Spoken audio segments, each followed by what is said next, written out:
प्रभु यीशु मसीह के पवित्र नाम में आप सबको जय मसीह की।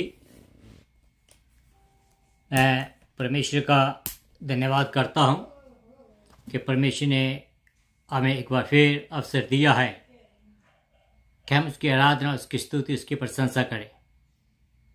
तो आइए हम आज के इस प्रोग्राम को शुरू करें इस गाने के साथ।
हालेलुया, तेरे हजूर यीशु जी मैं आया, तेरे हजूर यीशु जी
मैं आया।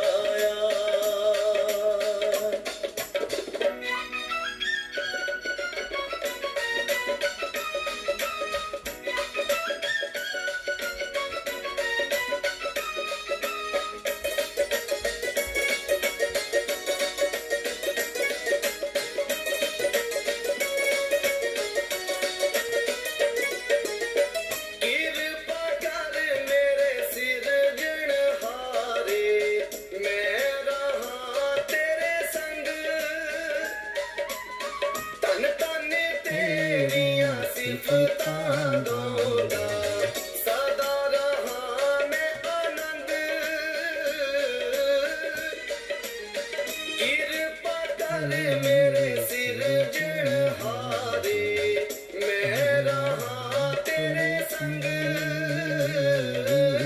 तन तन तेरिया सिफतां गांदा सदा राहत हमदी अमर रहे मेरी जान हालेलुया तेरे हजूर यीशु जी मैं आया तेरे हजूर यीशु जी मैं Hallelujah, hallelujah, hallelujah, hallelujah, hallelujah, hallelujah, hallelujah, hallelujah, hallelujah. यीशु तेरा धन्यवाद हो, यीशु तेरा धन्यवाद हो, यीशु तेरा धन्यवाद हो, मेरे स्वर्गीय परमेश्वर तेरा धन्यवाद हो, स्तुति के योग्य परमेश्वर तेरा धन्यवाद हो। पूरे दिन में तूने इस्तेमाल किया इसलिए तेरा धन्यवाद हो। पिता परमेश्वर जी शाम दी है कि हम तेरी आराधना तेरी स्तुति तेरी प्रशंसा कर सकें। पिता परमेश्वर मैं खास करके अपने आप को तेरे हाथ में देता हूँ। तेरे से निवेदन करता हूँ प्रभु जी के मेरे होठ का चूमा ले। मैं प्रभु जी तेरे से निवेदन करता हूँ प्रभु जी के एक एक शब्द मेरे मुंह से निकले वो पिता परमेश्वर तेरी ओर से हो और तेरा वचन पिता परमेश्वर लोगों तक बहुत आयत से काम करे मेरे खुदा। मैं मेरे अनुग्रह के स्वर्गीय परमेश्वर में प्रार्थना करता हूँ जितने भी सुनने वाले हैं हर एक को प्रभु जी अपने हाथों में लीजिए। हर एक को पिता परमेश्वर बहुत अधिक के बरकत दीजिए। हर एक के परिवारों को बहुत अधिक की बरकत दीजिए। हर एक के बच्चों को बहुत अधिक की बरकत दीजिए। हर एक के कामकाज में बहुत अधिक की बरकत दीजिए। हर एक को प्रभु जी अगर किसी ने निजात नहीं पाई है यीशु तेरे नाम से वो निजात पा जाए मेरे खुदावन। जिससे प्रभु जी तेरा नाम प्रभु जी जल्दी से शीघ्रता से फैलता चला जाए और तेरा आना बहुत ही जल्दी हो सके मेरे प्रभु जी। मैं कर फिर अपने आप को अपने परिवार को तेरे हाथों में देता हूँ। जितने भी सुन रहे हैं प्रभु जी एक एक को अपने हाथों में लीजिए। ओ पिता परमेश्वर जितने भी तेरे दास और दासियां अलग अलग जगहों में रह करते सेवा करते हैं हर एक को अपने हाथों में ले। हर एक को बहुत अधिक के बरकत दीजिए। आज का वचन पिता परमेश्वर 30 नहीं 60 नहीं बल्कि 100 गुना फल लाने वाला हो सके जिससे पिता परमेश्वर तेरे लोग बहुत अधिक के बरकत पाए। प्रभु जी इस प्रार्थना को सिर कबूल का प्रार्थना यीशु मसीह के पाक और पवित्र जलाली नाम से मांगता हूँ। सभी कहे आमीन एंड आमीन। Hallelujah hallelujah. परमेश्वर के पवित्र नाम में आप सबको एक बार फिर जय मसीह की। तो आइए हम आज का जो वचन है उसकी ओर बढ़ते हैं। जो आज का जो वचन है वो हमें जो मिलता है वो हमें मिलेगा इफिसियों की किताब उसका पहली जो 4 आयतें हैं जिनके ऊपर हम स्टडी कर रहे हैं। We are going to read book of Ephesians chapter 6 first 4 verses and these verses we are studying for last couple days because there's a lot of things we need to be learned from that and it is our daily living life lesson. ऐसा नहीं है कि हम बूढ़े हो गए हैं जब बच्चे हो गए हैं या this is for every age but the smallest one and the oldest one everybody can relate to this message. Everybody can learn from this message. Everybody can apply this message in their life. Why? Because it is written in such a way, very beautiful way that we can learn from and this passage a lot of things. Okay, so let's read book of Ephesians chapter 6 verse 1 to 4. हे बालकों प्रभु में अपने माता पिता के आज्ञाकारी बने रहो क्योंकि वह उचित है।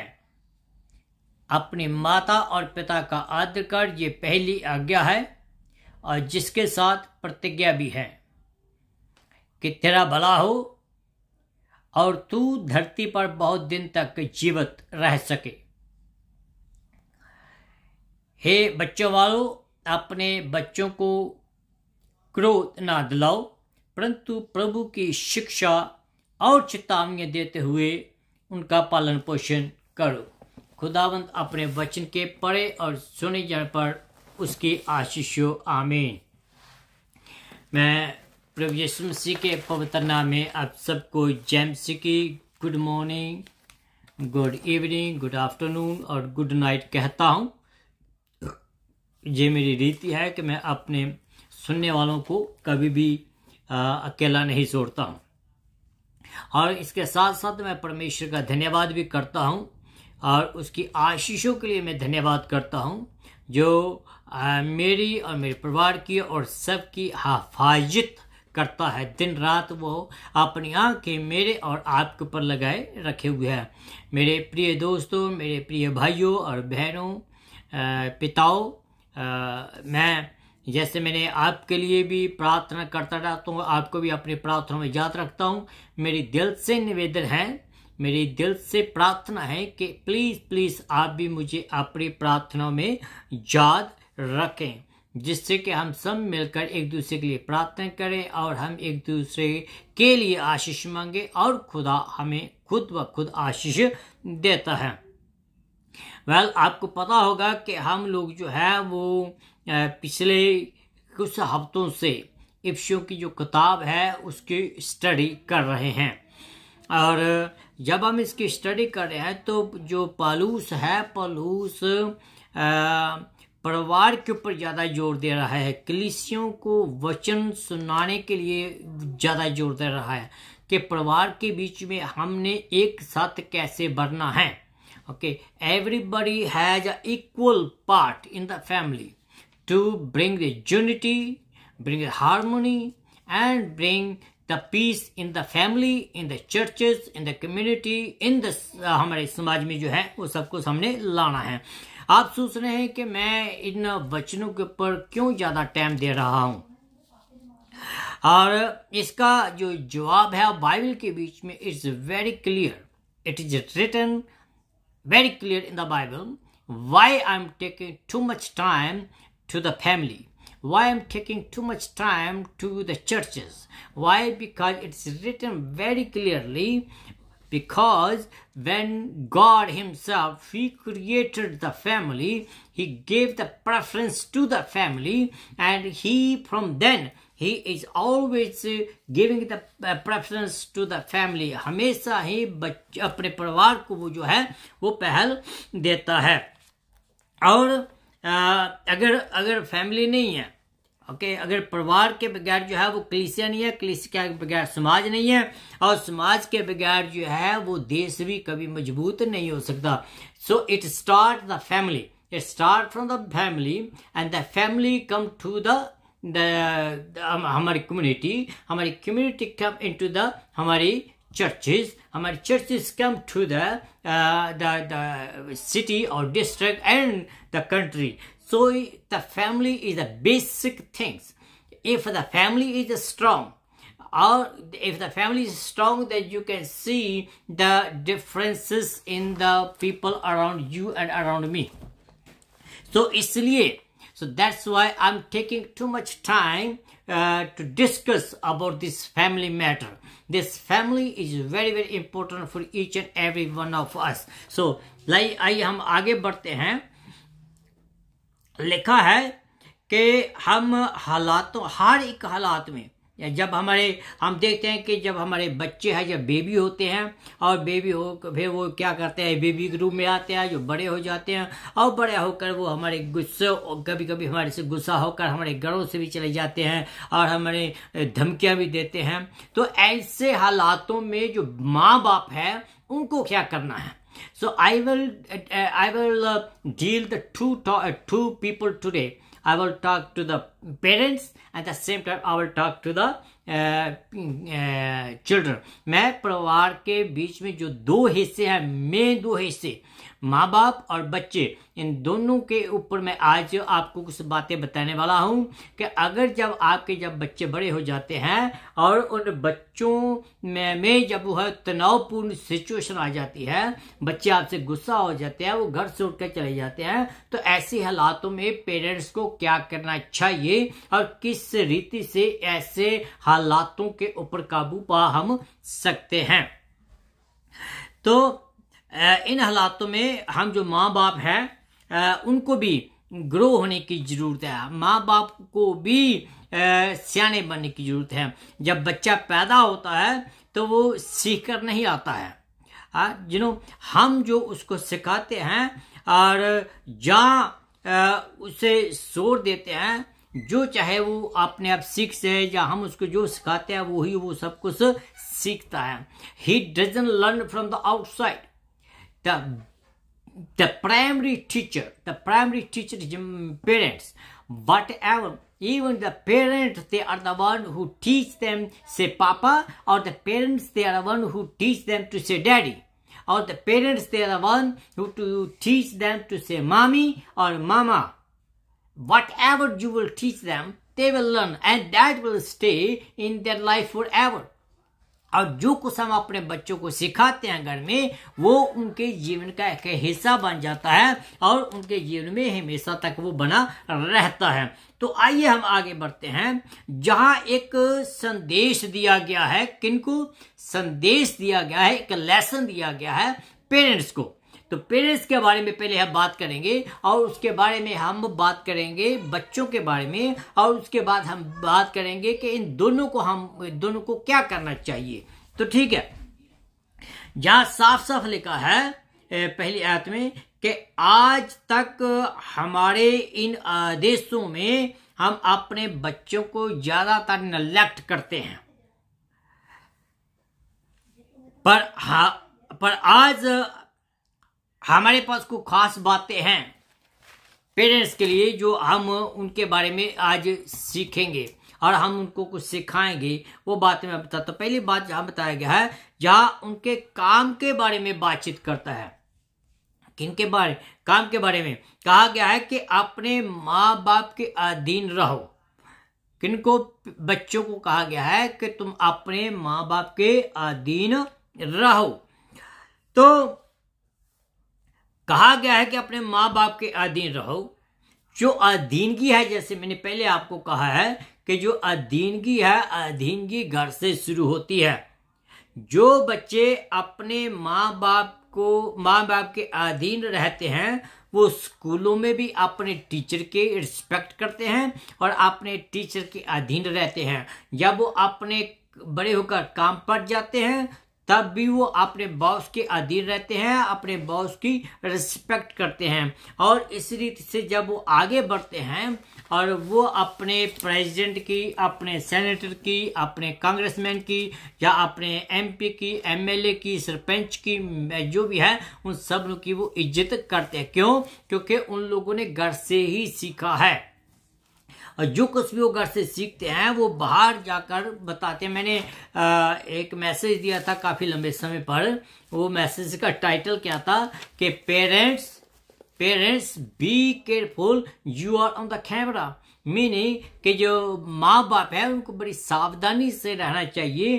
क्यों रहना चाहिए? क्योंकि वो जो बच्चे हैं, बच्चे हमारा कैमरा है, वो हमें हर समय कैच करते रहते हैं, कैप्चर करते रहते हैं। वो हमें देखते रहते हैं कि हम क्या बोलते हैं, वो हमें देखते रहते हैं हम कैसे देखते हैं, कैसे हम व्यवहार करते हैं। In the same way, so that's why we need to be very careful कि हम लोग जो है हम लोग जो कैमरे के अंदर बंद रहते हैं।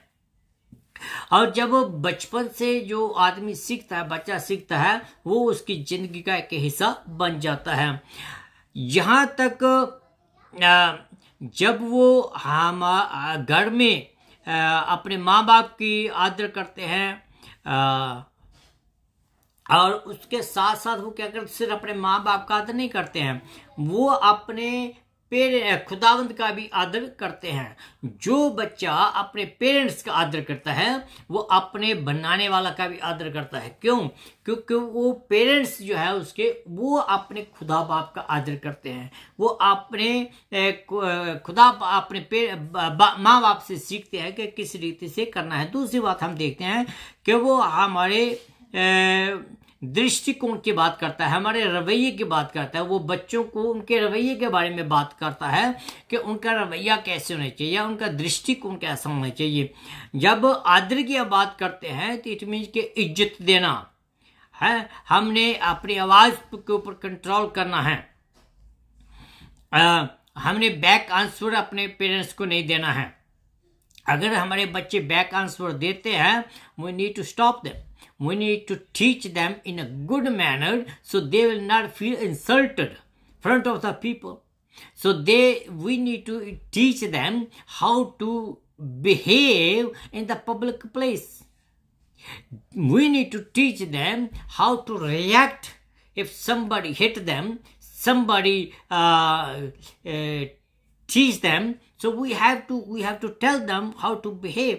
So सबसे बड़ी बात है कि हमने अपने बच्चों को ये सिखाना है कि we should not give the back answer अपने पेरेंट्स को। आजकल हम क्या देखते हैं कि आज से 20 साल पहले अगर आप चले जाएं तो आज से 20 साल पहले जैसे आज था वैसे नहीं है।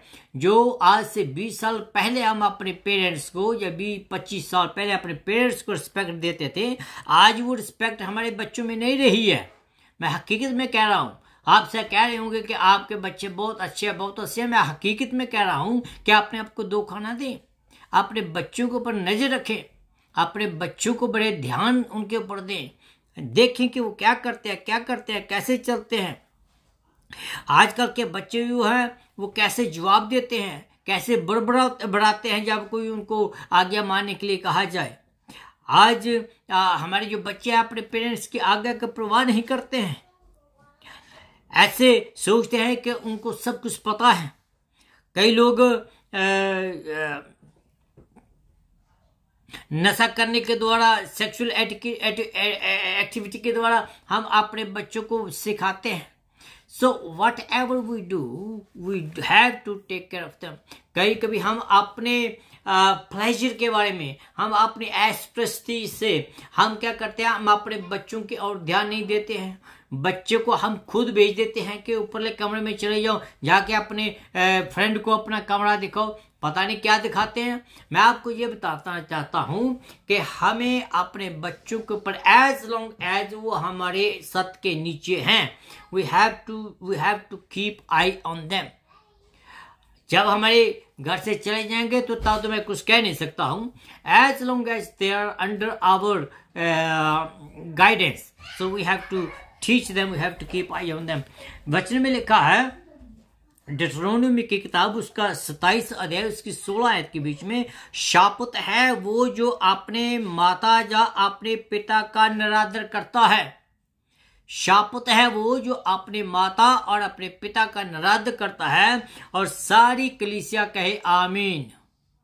ये बाइबल का कहना, मैं नहीं कह रहा हूं, ठीक है। तो आगे हम बढ़ते हैं कि जब हम अपने माँ बाप का आदर करते हैं तो हम अपने खुदा की इज्जत करते हैं और खुदा हमें अपनी आशीषों से परिपूर्ण करता है। ये खुदावंत का वादा है और मैंने अपनी आंखों से देखा है, मैंने तजर्बा किया है कि जो अपने माँ बाप का आदर करता है वो खुदावंत की इज्जत करता है और खुदावंत उसको अपनी आशीषों से परिपूर्ण करता है। फिर खुदा हमें सबसे अच्छी और सबसे लंबी जिंदगी देता है। ये परमेश्वर का वादा है, वचन में हमने पढ़ा है कि वो हमें लंबी और सबसे अच्छी जिंदगी देता है। पहली आयत में लिखा है कि ऐसा करना उचित है, जहां बताया गया है कि क्यों हमें ऐसा करना चाहिए, हमें इज्जत करनी है। जहां कहा गया है कि वो ऐसा करने से खुदा को खुश करते हैं। और जब हम ये सोच ही लेते हैं कि हमने खुदा को खुश करना है, हमने आदर और आज्ञा मानने वाले आत्मा जो है वो हमारे बीच में आ जाती है। Whenever you make a decision to obey your parent, जब आप अपने मन में सोच ही लेते हैं कि doesn't matter what, I will obey my parent, I will give them honor in every situation, and then the Holy Spirit took control over you and the Holy Spirit will teach you how to react, how to talk and how to take care of your parents. ये पवित्र आत्मा का काम है जो पवित्र आत्मा मेरे और आपके जीवन में करता है। तो पहली बात हमने देखी थी कि ये एक संदेश है। जो दूसरी बात हम देखते हैं कि यहाँ एक टीचिंग है। टीचिंग जो है किन के लिए भी, ये माँ बाप के लिए जहाँ बताया गया है। पहले हमने बच्चों के बारे में बताया कि बच्चों को क्या करना है। अब पेरेंट्स जो है, पेरेंट के बारे में देखते हैं कि पेरेंट्स को क्या कहता है। यहाँ जो शब्द है पिताओ, माँ और बाप, ये दोनों के बारे में कहा गया है। उस समय के लिए ये बहुत जरूरी था कि पिताओं लिखना। क्यों? क्योंकि उस समय जो पिता था वो घर का हेड होता था।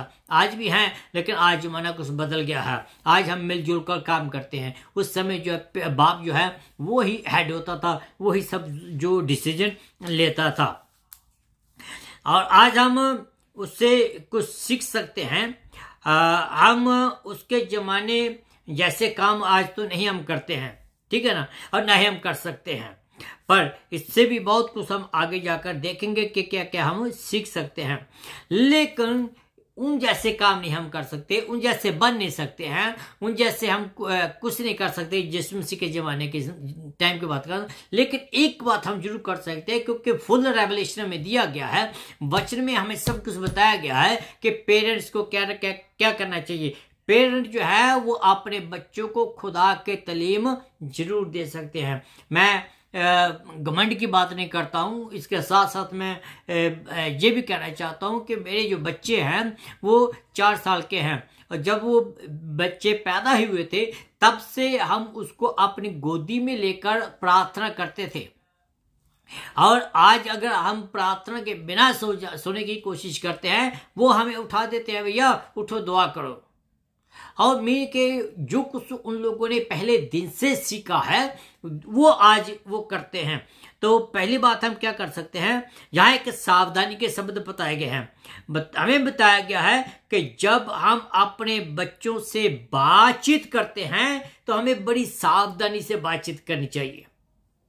आजकल के बच्चे बहुत जल्दी गुस्सा हो जाते हैं, बहुत जल्दी वो अपना मुंह जो लुटका लेते हैं। जब हम उसको कस शब्द जो बोलते हैं, है ना, या एस शब्द, एफ शब्द या सी शब्द जब बोलते हैं तो वो क्या करते हैं, वैसे ही वो भी बोलते हैं। Why? Because they learn from me, they learn from अस।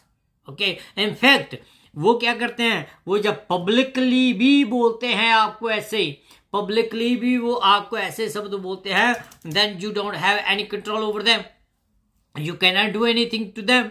क्यों? क्योंकि आपने उनको सिखाया है, क्योंकि आप उनसे ऐसा बोलते हैं। जब आप ऐसा बोलते हैं तो you do not have any authority to correct them. वचन में लिखा है ऐसा कि जैसा आप बोलते हैं वैसा ही आप करेंगे। बात यह है कि सवाल यह है कि वचन में लिखा है कि पेरेंट्स, पिताओं, अपने बच्चों को क्रोध ना दिलाओ। कौन सी बातें हैं जिनके द्वारा हम अपने बच्चों को क्रोध दिला सकते हैं? मैं आपको 4-5 बातें बताऊंगा कि इन बातों के द्वारा हम अपने बच्चों को क्रोध दिला सकते हैं। हम अपने बच्चों को जब कठोर और कठोर या बुरे शब्द बोलते हैं तो हम ऐसे शब्दों का इस्तेमाल करते हैं तो हम उनकी उन्नति का नहीं बल्कि उनकी गिरावट का कारण बनते हैं। ठीक है ना? तो इसलिए हमें उनको अपशब्द नहीं बोलने चाहिए, अपजनक शब्द नहीं हमें बोलने चाहिए जिससे कि उनकी उन्नति ना हो सके। हमें ऐसे शब्द उनको बोलने चाहिए कि उनको उन्नति हो।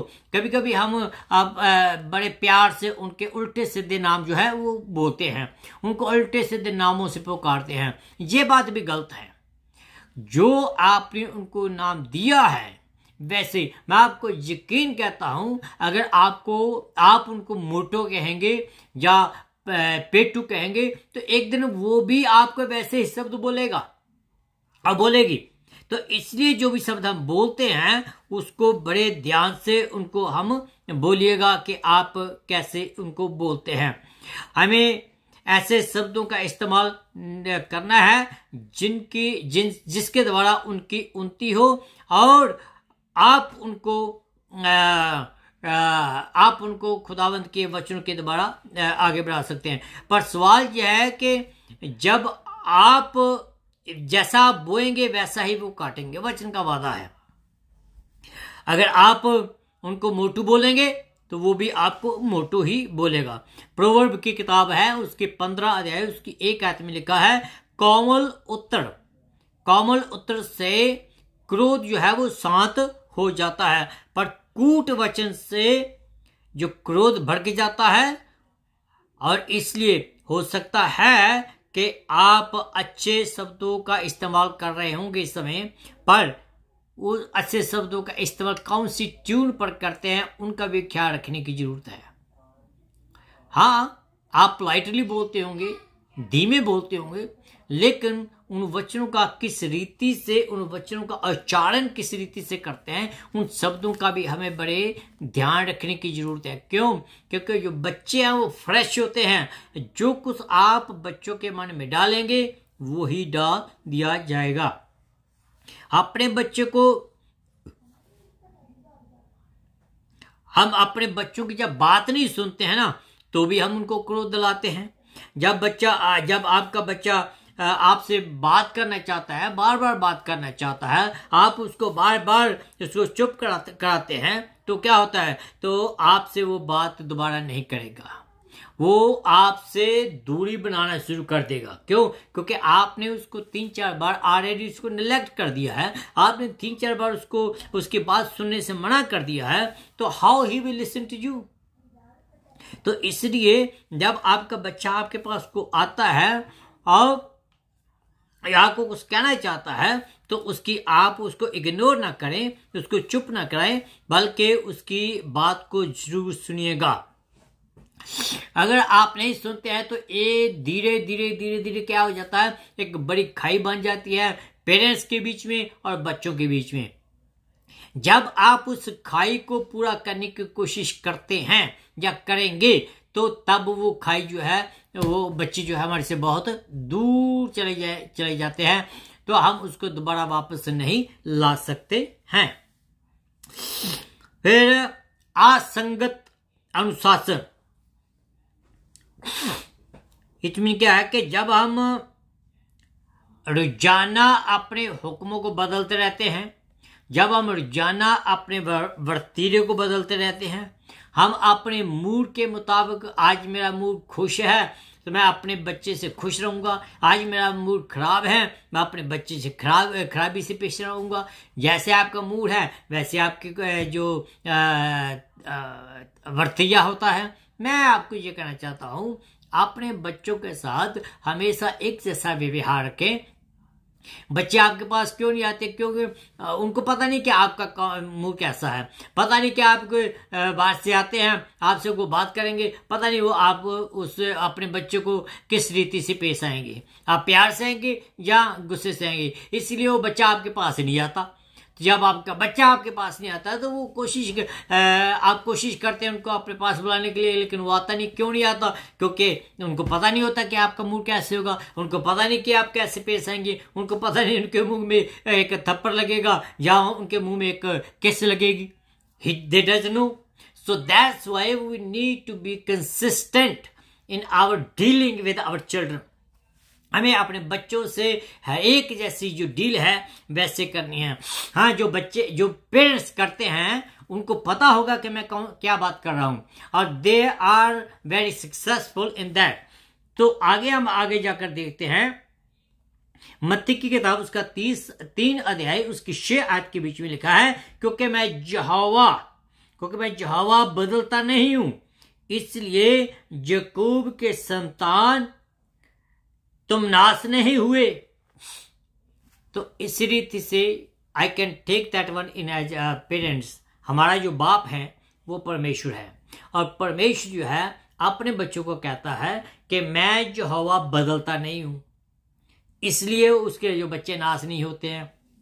तो इसी रीति से पेरेंट्स, आप भी बदले ना, आप भी अपना वर्तीरा एक जैसा रखें, ताकि आपके बच्चों और आपका जो लिंक है वो बना रहे, और आप अपने बच्चों को खुदावंत के वचनों के बारे में सिखा सकें। जब तक आपका और आपके बच्चे का जो लिंक है वो एक जैसा नहीं है, जब आप बच्चे और आप एक लिंक नहीं, एक जैसे नहीं है, तो आप अपने बच्चों को सिखा नहीं सकते हैं। हाँ, you can give them a good education, but when it comes to the relationship, no, they do not have any relationship with you. They just, जैसे मैंने पिछले 2-3 हफ्ते में कहा था कि वो आपको सिर्फ इस्तेमाल करते हैं, जब उनका काम हो जाएगा आप कौन और मैं कौन।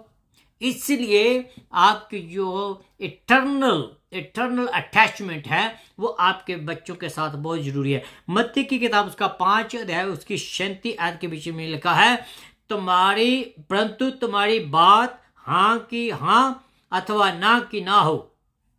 क्यों? क्योंकि जो कुछ इससे अधिक होता है वो शैतान की ओर से होता है। क्यों? अगर आपने हाँ बोला है, हाँ, मान लीजिए एक और उदाहरण देता हूं। अगर मान लीजिए कि आपके बच्चे कहते हैं कि हमने पार्क में जाना है खेलने के लिए, आप बोलते थे ठीक है चले जाते हैं, लेकिन थोड़ी देर के बाद आपका मूड चेंज हो गया, आपने बच्चों को बोल दिया कि नहीं जाएंगे, तो that bring disunity between you and your parent. So that kind of things जो है वो बच्चे को हमारे से दूर ले जाती है। जब बच्चा हमारे से दूर चला जाता है तब हम दोष लगा देते हैं शैतान के ऊपर कि शैतान ने ऐसा किया। जहां दोष लगाते हैं हम खुदा के ऊपर कि खुदा ने हमारे बच्चे को कंट्रोल नहीं किया। तो मेरे भाइयों, मेरे बहनों, जब हमारे पास समय था, हमने अपने बच्चे को कंट्रोल नहीं किया, तो why we blame to the devil? It is we destroy the relationship with our kids. It's we don't care about our kids. It's we don't teach them properly. It's we don't take them to the Sunday school. It's we don't take them to the church. It's we that we don't have the prayer meeting in our home. It's we that we don't do the things what Bible tell us to do. So, हमारी हाँ की जगह हाँ हो, हमारी ना की जगह ना हो। तो छठवीं आयत जो बात है कि हम अपने बच्चों को क्रोध कैसे दिलाते हैं। ओवर डिसिप्लिन, हम ओवर डिसिप्लिन करते हैं। आपको शायद याद होगा डेविड एंड एब्सलोम, जब एब्सलोम ने अपने बहन की जो तमार, उसका जो प्रॉब्लम आई थी उसके भाइयों के बीच में, और क्या हुआ, डेविड ने क्या किया था, उसने अपने अब्सलोम को ओवर डिसिप्लिन किया, और जब वो ओवर डिसिप्लिन किया तो वो अपने बाप से दूर हो गया। और एक दिन ऐसा आया कि उसको अपनी जान बचाने के लिए वहां से भागना पड़ा। तो इसलिए जब अपने बच्चों को डिसिप्लिन भी करते हैं, डिसिप्लिन करना चाहिए, लेकिन ऐसा डिसिप्लिन करें कि जो आपके वो हाथों से ना चला जाए। Lack of discipline also is very very important. फिर वही बात आज मैं लाता हूँ, वो स्टोरी में लाता हूँ डेविड और अब्सलोम और अमान और तमार की। जब अमान ने तमार का बलात्कार किया, तमार जो एब्सलोम की बहन थी, तो क्या हुआ, तो डेविड ने अमान को डिसिप्लिन नहीं किया, उसको कुछ नहीं कहा। उसने सोचा कि जो सबको ठीक हो जाएगा, आपने अब ठीक हो जाएगा। लेकिन जो अब्सलोम जो था, वो तमार का जो भाई था, उसने सब कुछ अपने मन में रखा। तो क्या हुआ, उसका नतीजा क्या हुआ कि उसने क्या किया कि बड़ी चालाकी से अपने सारे भाइयों को घर में बुलाया, दावत की, और सब वहां गए और उसने सभी अपने भाइयों को मार डाला। उसको प्रॉब्लम क्या थी, गुस्सा था उसको पहला, तो उसके बाप ने अमान को डिसिप्लिन नहीं किया, और दूसरा कि उसको अब्सलोम को उसने ओवर डिसिप्लिन किया। तो इसलिए हम अपने बच्चों को बैलेंस रखना है, ना तो ओवर डिसिप्लिन करना है, ना और कम डिसिप्लिन करना है। ऐसा डिसिप्लिन करें जिससे कि आपके बच्चे आपके हाथों में ही रहें।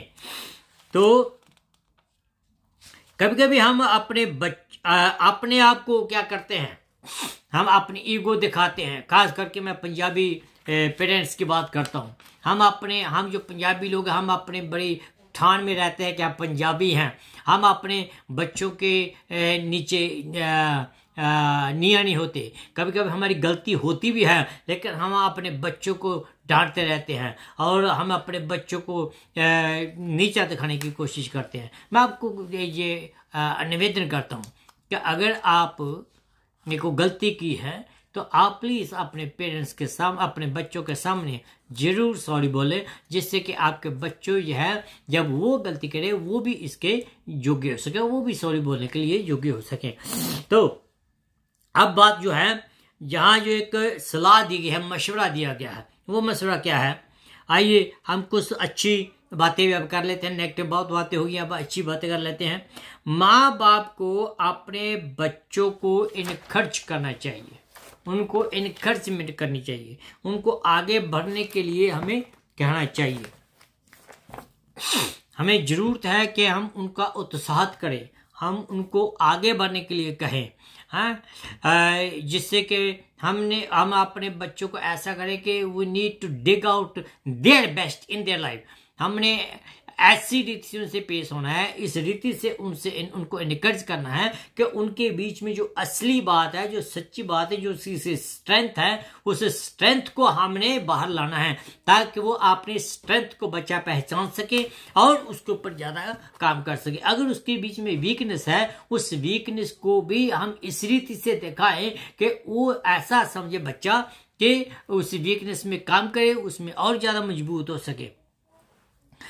बात क्या है कि हम अगर जैसा ऐसा करते हैं तो हम अपने बच्चों के साथ क्वालिटी टाइम इन्वेस्ट करते हैं। जैसे मैंने पहले भी 2 हफ्ते पहले कहा है कि अमेरिकन जो पेरेंट्स हैं उनकी जो एवरेज है वो 3.5 सेकंड है जो हर रोज अपने बच्चों के साथ व्यतीत करते हैं।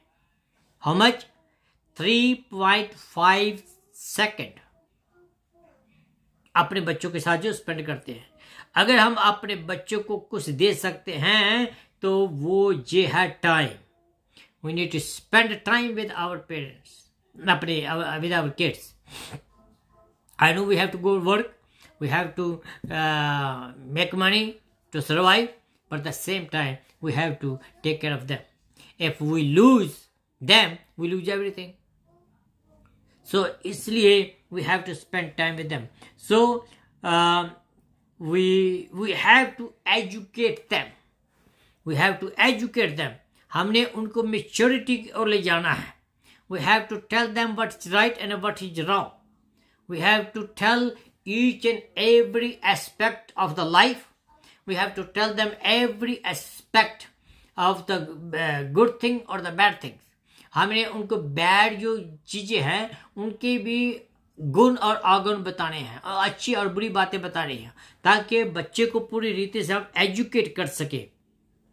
हम उनको हर एक चीज को सिखाना है जो उसको चाहिए कि खुदा के साथ वो चले। जब मेन बात यह है कि हमने बाइबल के बारे में बताना है। जब बच्चे को बाइबल पढ़ने की आदत पड़ जाएगी तो बच्चा खुद ब खुद बाइबल में से सीख जाएगा कि अच्छा क्या है और बुरा क्या है। इनकरेज करें, हम अपने बच्चों को इनकरेज करें। अगर आप ऐसा सोच रहे हैं कि ये जो संदेश है जो मैं अभी दिया है वो मेरे लिए है, मुझे अपने बच्चों के साथ ऐसा करना चाहिए, जहाँ बच्चे मेरे साथ ऐसा करें, तो मैं आपको ये बताना चाहता हूँ कि ये बात जाने कि इसका मतलब यह है कि खुदा ने आज आपसे बातचीत की है। अगर आप अपने सोच में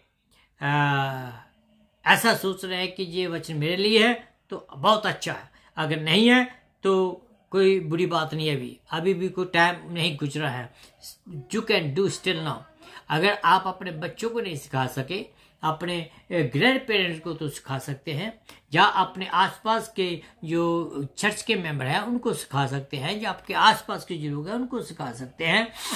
तो हमें सबसे बड़ी बात यह है कि हमने अपने बच्चों को खुदावंत के प्यार के बारे में उनको सिखाना है।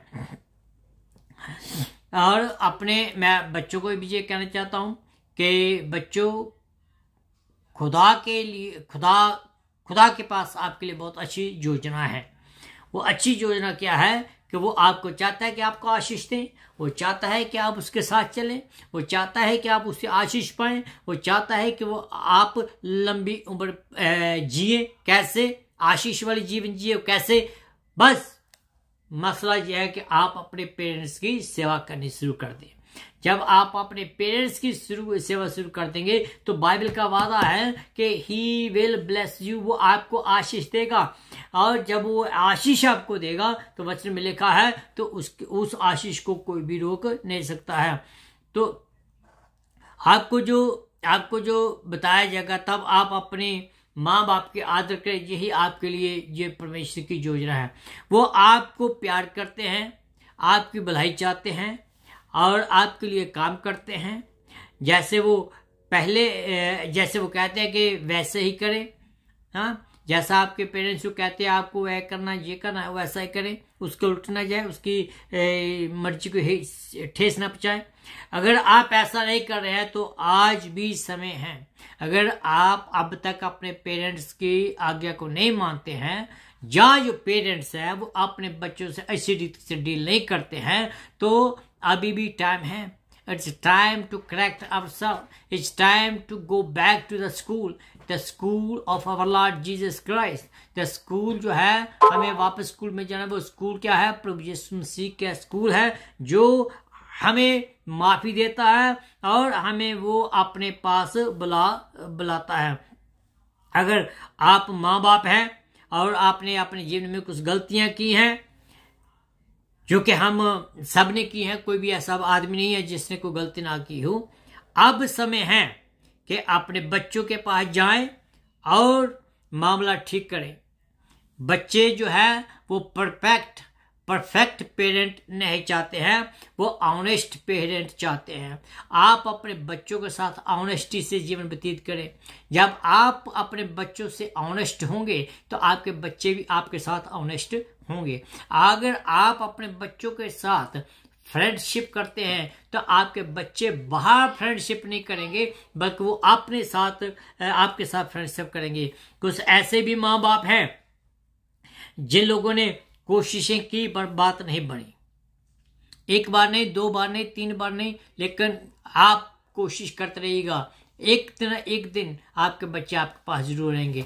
कोशिश जो है, अगर हम अपनी सामर्थ्य से करेंगे तो बात नहीं बनेगी। अगर हम खुदावंद को ये मसला देंगे, खुदावंद के हाथों में रखेंगे, रोज उस बात को हम प्रार्थना में लेकर जाएंगे, तो परमेश्वर जो है वो हमारी प्रार्थना को सुनता है और हमारी प्रॉब्लम को वो ठीक करता है। खुदा आपको प्यार करता है, खुदा आपकी भलाई चाहता है। खुदा आपके लिए इस दुनिया में आया, आपके लिए वो मरा, आपके लिए वो जिया, आपके लिए फिर वो दोबारा आने वाला है, इसलिए कि हम पूरा परिवार जो है मिलकर एक साथ आगे बढ़े। बच्चों को भी लेकर चले, अपने घर वाले को भी लेकर चले, आप अपने आप को भी लेकर चले। जब आप एक साथ जाकर परमेश्वर के साथ चलते हैं तो आपके साथ और भी ज्यादा जुड़ जाएंगे। आखिर में मैं प्रोवर्ब्स की किताब उसका 2 अध्याय उसकी 22 अध्याय उसके 6 आयत में लिखा है, बच्चों को उसी मार्ग की शिक्षा दे जिससे उसे चलना है, और वह बुढ़ापे में उससे वो कभी हटेगा नहीं। मेरे जीजो, मैं यकीन करता हूँ कि बच्चों ने भी इस वचन से कुछ सीखा होगा और पेरेंट्स ने भी इस वचन से कुछ सीखा होगा। बच्चों के लिए यह है कि अपने माँ बाप की आगे मानने से जो है परमेश्वर कहता है कि वो आपको लंबी उम्र और अच्छी जीवन देगा। जो पेरेंट्स के लिए है कि वो अपने बच्चों को क्रोध ना दिलाए, ना पार्शलिटी करें, उनको बुरे शब्द ना बोलें, उनके साथ अच्छा व्यवहार करें, तो वो भी आपके साथ ऐसा ही करेगा। खुदावंद आप सबको बरकत दे। अगर आपको किसी सवाल का जरूर क्वेश्चन है, कोई जवाब चाहते हैं, तो मुझे कॉल करें, मुझे ईमेल करें, टेक्स्ट मैसेज करें, सब कुछ मेरा फेसबुक पर है, तो please contact with me. Thank you for listening me and thank you for watching, thank you for sharing this वचन। खुदावंद आपको बहुत बरकत दे। आइए हम दुआ करें। अनुग्रह का ईश्वर के परमेश्वर, धन्यवाद करता हूँ इन वचनों के लिए जो तुमने आज हम सबको दिए हैं, कि हम मिलजुल कर आगे बढ़ें, मिलजुल कर प्रभु जी तेरी आराधना करें, मिलजुल कर तेरे नाम को ऊंचा करें। और प्रार्थना करता हूँ जितने भी लोगों ने आज इस वचन को सुना है और बाद में सुनेंगे, हर एक पिता परमेश्वर तेरे से आशीष पाए, हर एक तेरे में आगे बढ़ता चला जाए और ये वचन उनके जीवन में काम करे।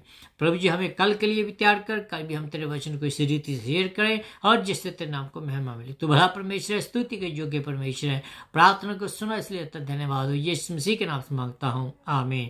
मेरे जो कल फिर मैं 8 बजे आपके सामने खुदावंद का वचन लेकर पेश होऊंगा।